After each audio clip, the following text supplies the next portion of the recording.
A Roman guy walks into the bar, holds up 2 fingers and says, 5 beers please. Today I'm going to tell you how to improve your sense of humor by showing you 6 basic styles of humor: sarcastic or tongue-in-cheek humor, puns, satire, impersonation, anecdotal humor, and the occasional self-deprecating jokes. So let's get going. Hey everyone, this is Chetna and you're watching ChetChat. We are talking about how to improve our sense of humor with 6 different styles of humor. Keep watching right till the end because I have 4 bonus tips also for you. And make sure you press that bell icon and the fat thumbs up below because otherwise it won't be funny and it'll motivate me anyway to keep these videos going for you. How about we find what brand of humor you belong to? And let's begin with the first type of humor, which is tongue-in-cheek. I met Sochna at a supermarket and asked her, "What are you doing here? Shopping?"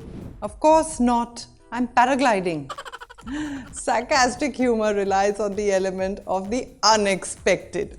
Now, I saw Sochna in her school uniform and asked her, "Do you go to this school, Sochna?"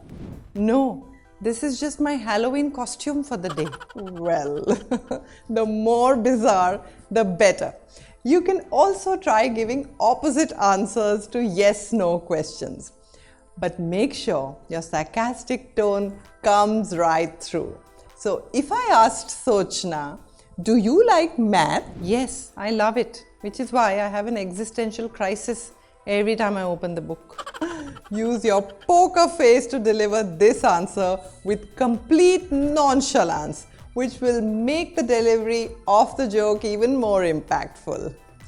I have another trick up my sleeve for this tongue-in-cheek humor: hyperbole. This means exaggerating something to a large extent, again in an unexpected manner.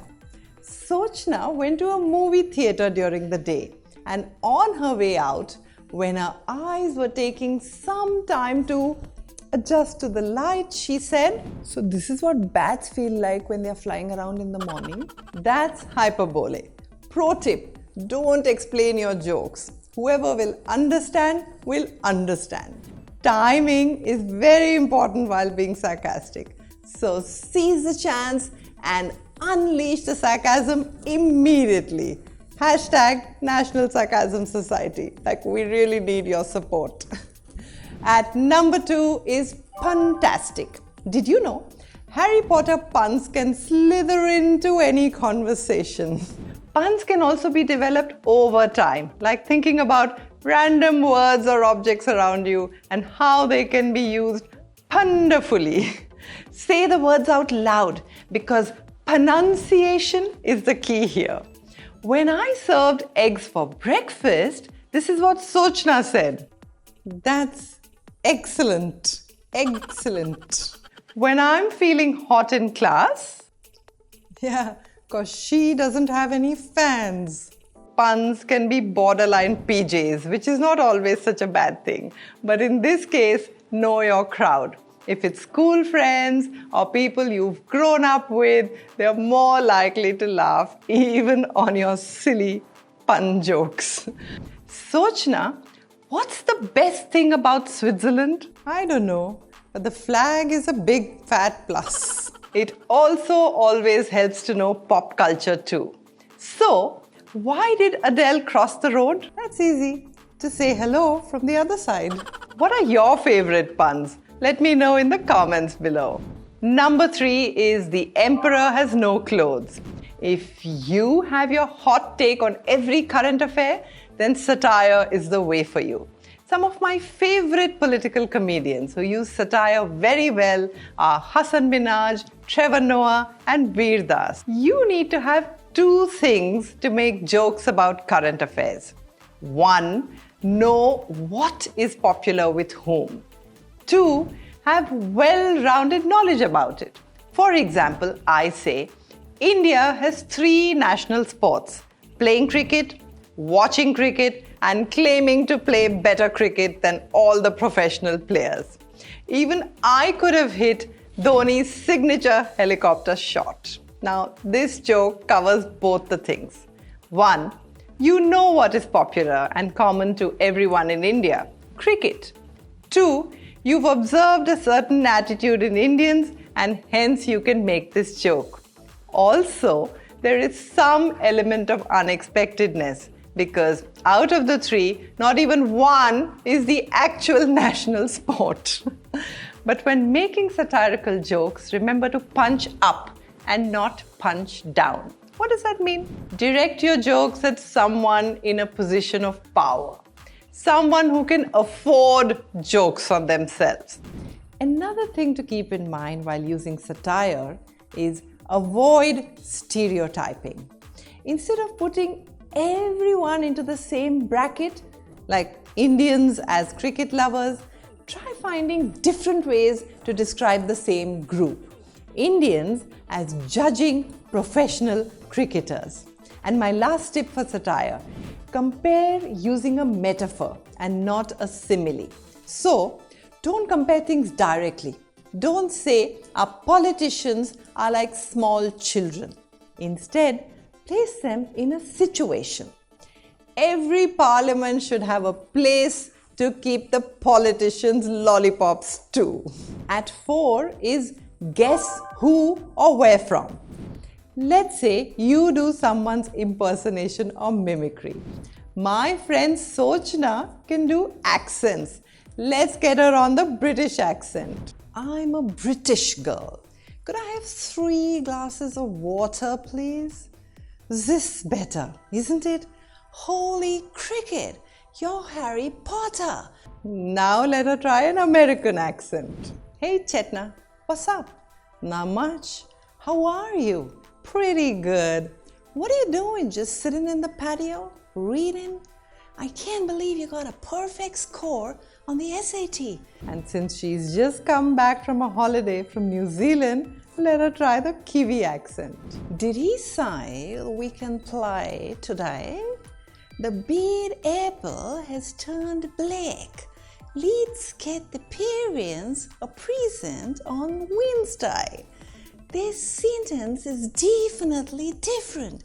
It's perfect. Also, keep practicing. Loosen up and unleash your inner actor. At number 5 is OMG Samee.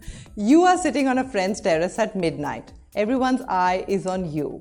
People have stopped eating, the popcorn bowls frozen in their hands. A dog barks in the background. There is pin drop silence, except for your voice. And then, boom, the final joke. If you can hold people's attention, then try story jokes. So a story joke is often based on real life with a little exaggeration. Because look around, life is funny. Like that time in 7th standard when you studied for the history paper when it was actually science, or when you dressed up for a fancy dress competition on the wrong day. Take these anecdotes and build them into stories. Use stories that have actually happened to you or maybe to someone close by, so it seems much more authentic. Keep the story crisp, about 1 or 2 minutes. Number 6 is the jokes on me. And lastly, it's okay to not take yourself so seriously sometimes. All my friends know that Sochna gets stressed out while working on her group projects. So to clear the tension, she starts with a joke. I'm a very hardworking person. Everything definitely becomes harder when I'm working at it. These jokes actually lighten the room and put your own nervous energy at ease.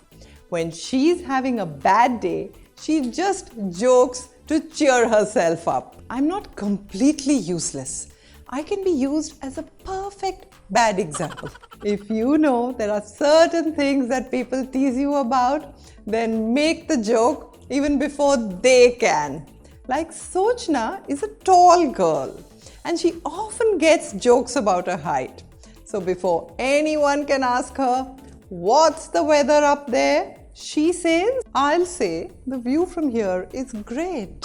Before I move on to some bonus tips, what is your brand of humor from these 6 categories? Let me know quickly in the comments below. And now the bonus tips. If you're forcing yourself to be funny, you're not going to be funny. So take inspiration, maybe from your surroundings, and let the humor flow on its own.